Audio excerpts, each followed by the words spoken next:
adduunweynahan arkaysaan waxa uu kala baxaa qaarado qaaradahaasna waxay u kala baxaan wadamo wadamadaasna waxay u kala baxaan gobollo gobolladaas dalka indiya gobol ka mid ah ayaa wuxuu isku dayay in uu noqdo gooni koosad gobolka lagu magacaabo Hyderabadna isagana wuxuu ku dhawaaqay inuu gooni isu taagay sanadku markuu ahaa 2014 waxayna caasimad ka dhigteen Visakhapatnam balse arrinkaas maxkamadda sare ayaa laashay oo gacan sayr ku samaysay iyadoo arrinkaas lagu guda jiro ayaa waxaa la dilay gaashaanle Ramakrishnan arrinkii Hyderabadna halkaas ayaa looga gudbay oo waxaa lagu mashquulay dilka gaashaanlaha gobolka Andhra Pradesh gaashaanlaha arrinkiisa waxba waa looga qaban waayay kadibna waxay isugu yimaadeen shir degdeg ah oo naga fadhiista wasiirka arrimaha gudaha arrintan oo la socda aniga iyo ra'iisul wasaaraha arrintan waa isla soo qaadnay waxaana go'aan ku gaarnay arrintan inaan falanqeyno muddo 2 biloodana ay fursadna siisaan si aan arrintan wax uga qabanno waan haynaa askari u dhashay gobolkan oo wax ka qaban kara arrinkan way fikirkiina gudagala socda maadaama aan ahay ra'iisul wasaaraha dalka India waxaan go'aan gaaray inaan dariska ka raadsano qof ninkaasi dabagal ku sameeyo war waxa socon maysa ee halkan aanu ka doonaynaa waa la hayaa waxaa la hayaa gaashaanle daacad ah waa ku jooga waddankeena ayuu u dhashay waana nin geesiya oo dalal badan ka soo qabtay howlgallo fara badan waxaa ka mid ah dalka South Africa iyo waliba dalal badan oo caalamka ka tirsan wuxuuna ka sifeeyay burcad waa geesi haliyaya waana ninaan ku kalsoonahay filimkan waxaa lagu tarjumay Singam studio Fancoach Mogadishu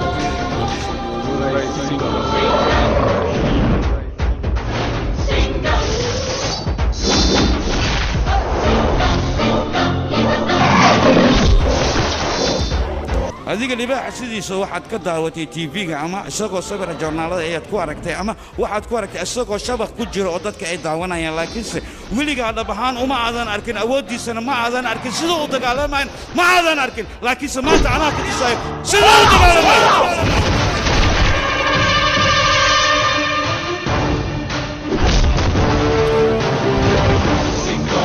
burcadda dalkeena joogta burcadda kale oo xiriir kale leh dunida meel walba ay kaga joogaan waxaan awood u leeyahay inaan gacanta ku soo dhigo aan soo xiro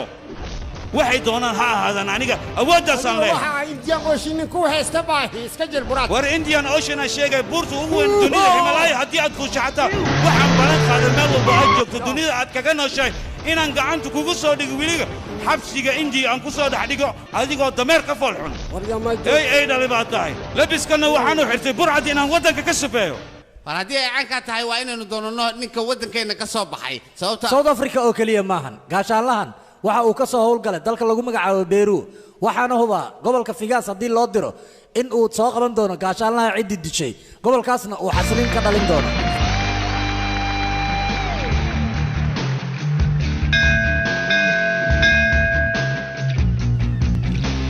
mudane ninka telefonkiisii waa inaa soo helayo waa kan maxaa suusa dir waryaa askari waryaa ay dhegayso gobolka Sandara aniga ayaa xukumo hana isku imaan haddii aad timaado oo isku daydo inaad timaado boosteejada tarinka ayaan kugu dilayaa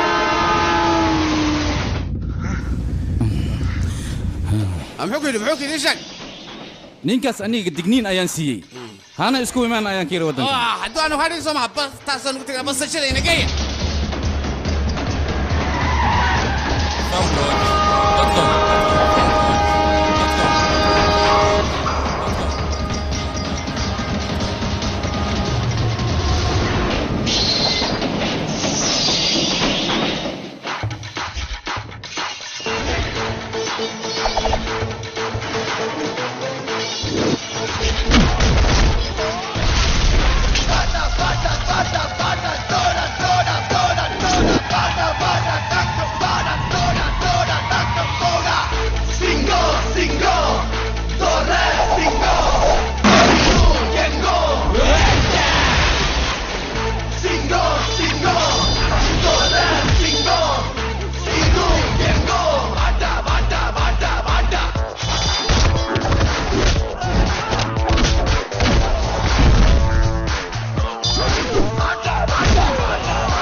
maxaa ninka loo gogogoy gobolkan ay soo galay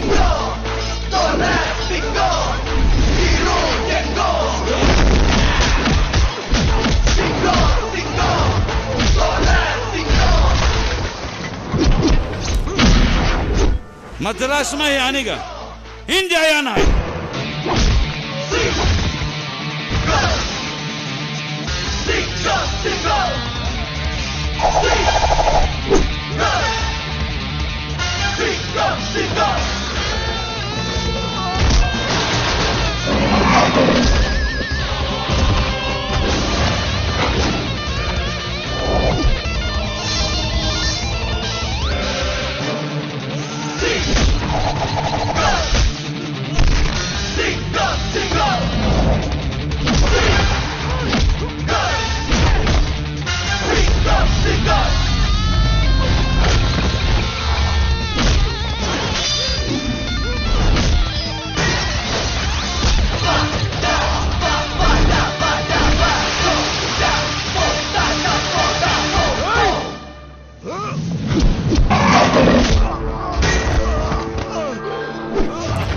يا ايوه مو حرازين سن عسكري مقالده ولا شيء انا قد ما كما صعدوا تولك كما صعدوا حافظنا كما صعدوا ودنك ايان كصعدا عيدن كان فرق وما دحيو انديان بوليس ايان هي يا بوليس انا هي صكحي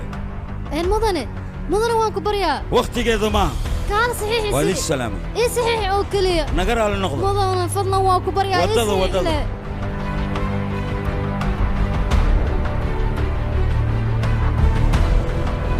maanta waxaan noo imaanayaa askari cusub weliba anaga ayuu nagu soo biirayaa marka waxaan halkaga baahanyaa askarigaas inaan la shaqeyno weliba si waajib ah dhegeysa mudan adigoo raali askari suunka baabuurka xiran inkaas askari miya suun xirash uma baan waa nin adag ninkaas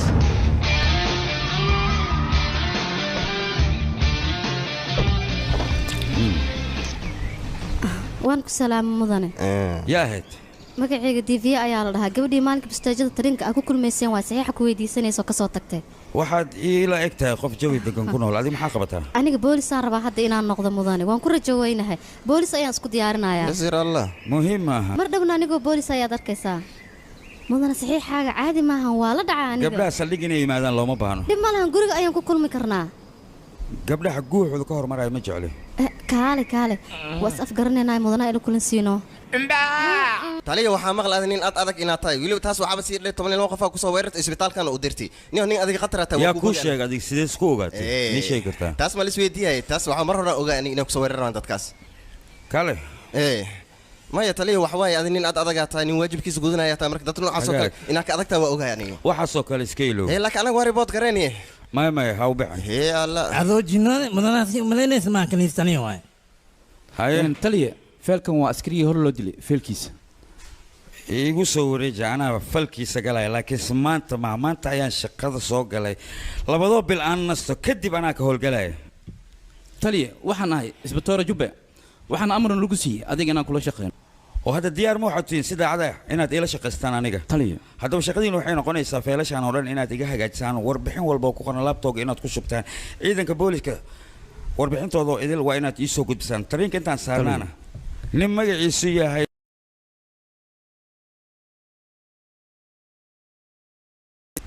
ciidamada ready aqoon ma u leediin